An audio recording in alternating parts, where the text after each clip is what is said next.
رمضان قد أهله بالصيام وأطل مسعدا أهلا وخلا ليته في كل حين. رمضان قد أهله بالصيام أحاديث رمضان waa barnaamij aynu ku soo qaadan doonno qaar ka mid a axaadiidta nebiga sala allahu calayhi waaalihi wasalama ee uu uga hadlay soonka ama ramadaanta.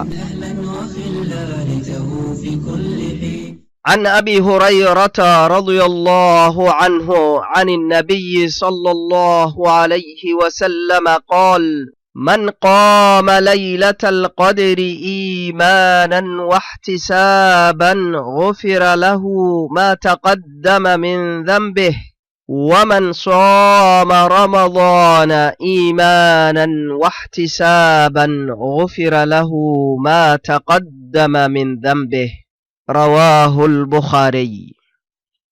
wuxuu abu hurayra ilaahay raalliha ka ahaadee ka warinayaa nebiga sala allahu calayhi wasalama in uu yidhi qofkii salaad u istaaga habeenka laylatulqadriga isagoo aaminsan kana ajartirsanaya oo alla darti keliya u samaynaya waa loo dhaafaa wixii dembi ah ee u soo hormaray.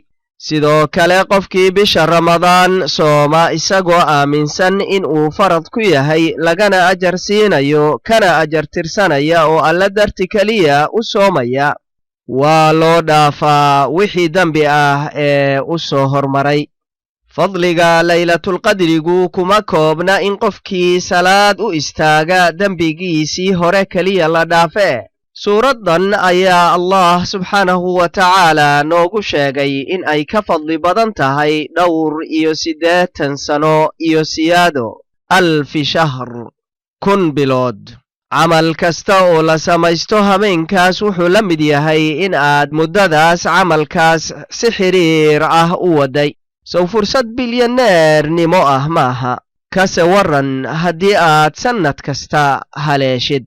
sow cimrigaaga yar uma beddeli kartid kumanaan sano salaad, adkaar, qur'aan akhris, sadaqo iyo camal kasta oo wanaagsan marba meeshaad ka gaarto ka haleel oo ka faa'iidayso fursaddan dahabiga ah. alle ha ina waafajiyo.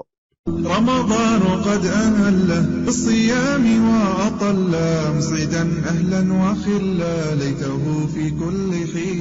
رمضان قد أهله بالصيام